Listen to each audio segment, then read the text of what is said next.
the destruction of our country's past as well as our future at the moment. You know, it is now so popular, so progressive, to be ashamed of Australia's modern history. And we're sure seeing that this week. Wednesday will be 250 years since Captain James Cook did something incredible, heroic, history-changing. This sailor from England landed on Botany Bay, the first white man to land on that side of our continent, as part of an incredible voyage in which he became the first man to map all New Zealand's coast and then the eastern coast of Australia. An astonishing feat of navigation, which Australia claimed for Britain as well. 8 years later, Britain sent convicts and soldiers to settle in Botany Bay, although they quickly moved to better land at Sydney Cove. And from that, this modern Australian nation of both Aborigines and non-Aborigines together was born. And look around you. It's pretty good. This terrific society. Look back in history, you won't find one that was richer and freer. We live like kings, coronavirus apart. But this achievement fills the left with shame. Cook's statues have been repeatedly vandalised by protesters claiming he was an agent of genocide. And the Greens want no celebration of James Cook this week. Is not being honest about the dark sides of Australia's history. The more that we continue to have these celebrations, the further away we are from healing as a country. And this ludicrous shame has percolated right through the cultural institutions, including our schools. 50 years ago, on the 200th anniversary, there were all kinds of celebrations of James Cook, like reenactments of his voyage. Even the Queen came out to Australia. We celebrate James Cook's voyage of discovery. But even allowing for the coronavirus now, the lack of commemoration of this 250th anniversary is amazing. Joining me a short while ago was Australia's greatest historian, Geoffrey Blainey, whose countless fine books now include another, Captain Cook's Epic Voyage.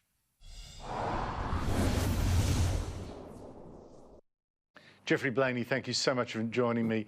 Should we be ashamed of Captain James Cook?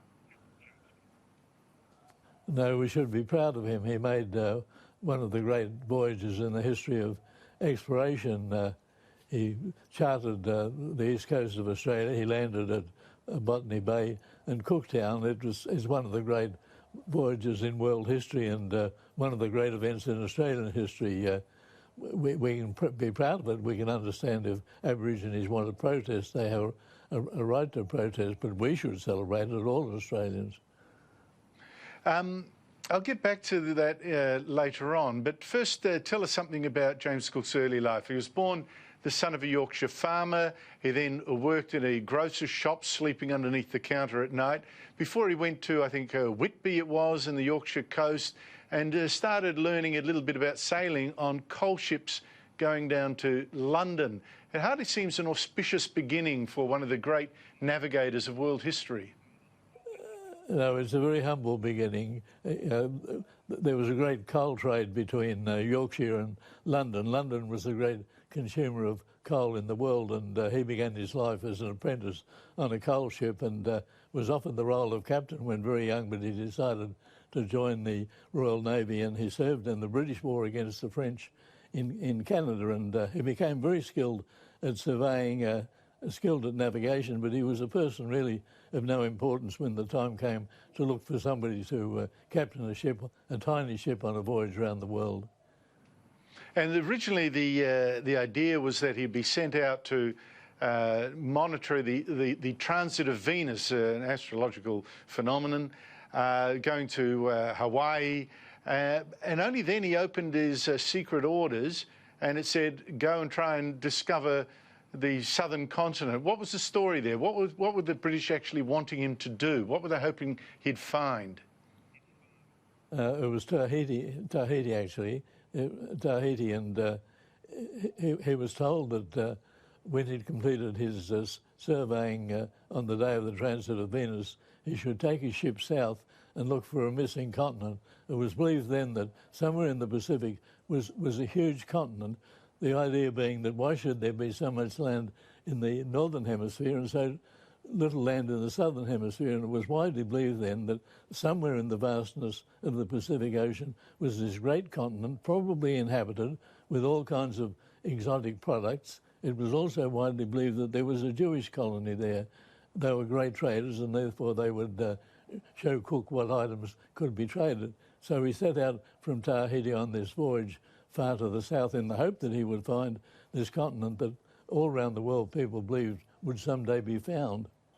Now, what's remarkable reading his diaries is that he notes fires along the coast, maybe campfires or more, I don't know. But also, it struck me in a couple of diary entries, he noted almost zero interest from Aborigines who saw the ship, which to them must have been the first time they'd ever seen such a thing, probably the first time they've ever seen white men, and total lack of interest. No engagement, just walking on past. What was this story of his interaction with Aborigines during this voyage? Well, that is astonishing, isn't it? Here are Aborigines walking along the beach. This ship, unlike anything they had ever seen, sailing past with its high sails, and there's no sign that they looked at it. It's curious, isn't it, whether they thought it was an enemy, and you don't look at the enemy in case he decides that he'll attack you, but that happened quite often in Cook's voyages along the coast. Aborigines could be seen, perhaps carrying spears, perhaps carrying a tiny canoe, but taking no interest whatsoever in the ship from the outside world. It is astonishing, I do agree. Now, his leadership was amazing. His navigation skills were incredible, as were his map-making skills. He was an amateur scientist as well. Also a great leader of men in the sense that he kept them healthy. He detected that eating greens or spinach or whatever or sauerkraut would keep his crew free from scurvy, their teeth falling out and perhaps dying. All that was amazing. Can he, though, on the other side, be blamed, as some now seek to do, as an agent of genocide? Well, I think genocide is an unwise word, a silly word to use about Australia. Cook thought well of the Aborigines. He admired their very simple way of life. He wished them no harm, although just occasionally there were clashes, but he had no wish to do harm to the Aborigines. We forget that on the basis of Cook's reports and Banks' reports when they returned to England, the English government eventually decided to make a colony in Botany Bay or Sydney Harbour, and they did so with every intention of having no clashes with the Aborigines, but it was a most difficult confrontation. Here was a nation which had just invented the steam engine during the Industrial Revolution, face to face with people who had no pottery and couldn't boil water. You know, intelligent and adaptable people, the Aborigines, but a completely different attitude to land, to kinship, to diet, to so many different things. There was no way in the world that they could get on together at the start, so that from the very beginning the settlement in Sydney was fraught with difficulties. Eventually there was fighting, but and considerable numbers of Aborigines were killed in the next 100 years, but the number of Aborigines who were killed were tiny compared to the others who died of diseases to which they had no immunity: smallpox, whooping cough, influenza, and so on. I mean, disease was probably the greatest killer of Aborigines, far more than fighting. And we forget that the Aborigines themselves were a fighting people, and that before the Europeans came, there were many clashes between different Aboriginal groups, often with very large casualties. You could easily use the word genocide of some of those clashes between two Aboriginal groups, but the word is completely unfair. The word belongs to Hitler's Germany, and it's really got no place in Australian history, in my view. Now, on Monday last week was the 250th anniversary of the sighting, as you said, of Point Hicks, the first sighting by Cook's crew of Australia. On Wednesday, it'll be the 250th of the landing at Botany Bay. There was no celebrations at all last Monday. I doubt there'll be any or many at all next Wednesday. What do you make of that? Should we be celebrating? Is Captain Cook's voyage along the east coast of Australia is one of the, at least one of the 2 or 3 most important events in Australian history. Imagine the United States not celebrating the landing of the Pilgrim Fathers. I find it incomprehensible. I can quite understand, perfectly understand Mr Morrison and Mr Dan Andrews, the Premier of Victoria, not taking time off. Why should they? But it seems to be elementary that if they can't come, you send the Governor-General or the Governor or the head of the Navy.